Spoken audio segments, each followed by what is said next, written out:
Hi everyone, welcome to my YouTube channel. My name is Hannah. Today I'll be painting a landscape painting of Garden of the Gods in Colorado. I'm using watercolor and gouache for this painting, and I'm starting out here by toning my paper, which means I'm putting down a layer of burnt sienna on the whole paper first before I start painting. This is something I really like to do in my paintings that use opaque paints because it gives me a little bit of background. It helps me get over that blank page fear, and it also gives me a warm color that kind of shines through the rest of the painting, and I really like that effect. This is totally optional. You don't have to do this if you don't want to, but it's something that's good to experiment with. Once that layer of watercolor paint is dry, I'm using a colored pencil to go in and sketch out my painting. I'm using the reference photo that I took and just kind of drawing out the basic shapes of these rock formations. And I really like using a colored pencil over a regular pencil because the lead doesn't smear as much like it does with a regular pencil. Once I'm happy with the pencil sketch, I start with the sky section, and the sky has these wispy white clouds with mostly blue sky in the background. So I'm starting with the white clouds just so that I know where they are. And then I'm starting to fill in the rest of the sky with these blues. When I'm painting skies, I generally like to make sure that the blues that are towards the horizon line are much lighter, and then they get darker and more saturated as we work our way up to the top of the painting. And so here you can see I'm starting on the top of the sky and I'm putting in much darker blues up there. Another thing to remember is that gouache dries darker than it looks when you first put it down on the paper, so this will darken as it dries. You'll also notice that I use the same paintbrush for this entire painting. It's a 3/8 inch ankle brush, and this does allow me to get some detail, but it also keeps me from getting too in the weeds about the details and focusing more on the painting as a whole. And this is something that I'm working on with my own personal art style. Oftentimes I like to blend really well and make sure I'm adding all of the details that I see with gouache and oil paint. And this is something that I'm just trying out to see if I like this style better, and so far I do. And so you can see with this sky, you can see there's paintbrush strokes in there. It's not perfectly blended, but it does look natural. Now that I'm happy with how the sky looks, I'm moving on to these rock formations. They are very vibrant and vivid oranges, so I'm using kind of different shades and mixing up my colors just so I get a little bit of variation on those rock faces. So you can see here I'm working on the highlighted portions of these rocks first. I'm kind of ignoring the shadows for now.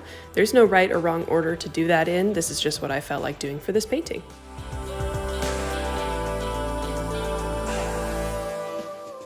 And you'll see as we get a little bit further along here that we've got those variations in color kind of showing up on those rock faces. And I think this gives it a little bit of texture as well as a little bit more interest versus if we had just covered it with a flat orange color. And I'm doing the same for the second rock formation over here. This one was actually a little bit lighter in real life, so I made sure to add a lot of white and make it look a little bit more chalky. And then I'm going in with the shadows. So I used a really dark blue mixed with brown. That makes a pretty close to black color. And I'm just filling in those shadows and a little bit of texture, cracks and details and all that kind of stuff. Okay, so now it's time to move on to these trees, and because this painting has a lot of contrast, that means our shadows need to be really dark. So I'm using this black paint to fill in the shadows of the trees, and then I'm going to use a medium green to fill in the rest. I'm also making sure to use pretty muted greens for these trees, and the combination of them being a little bit darker and being muted means that our rocks are the focal point of this painting. The trees are just there to support. We don't want them drawing too much attention away from the focal point.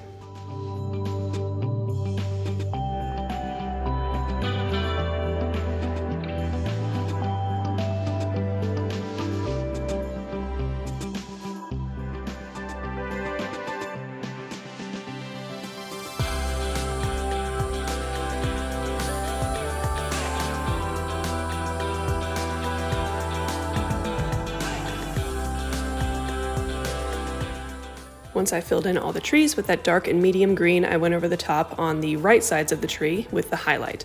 And this is just a slightly lighter, more yellow green, and it gives that final little touch to make these look like realistic trees. And now that that's done, we can move on to the last section of this painting, which is this grassy area in the front. So I'm starting with a cream color, and I'm filling in mostly with that, and then I'm also adding some shadows with a darker orangish brown. And then as I keep filling in this section, I will go back and forth between that shadow color and the highlight color just to kind of build up the texture and the detail, adding those grass strokes and making it look a little bit more realistic.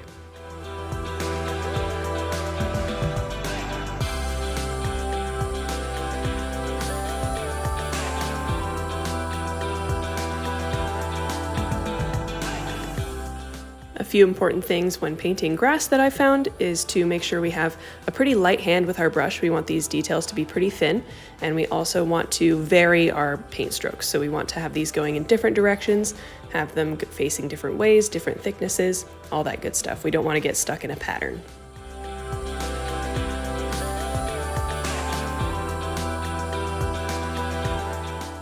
And with that, I think our painting is done, so it's time to take off the tape. If you do have any issues with your tape tearing your paper, make sure to heat it up with a hairdryer first.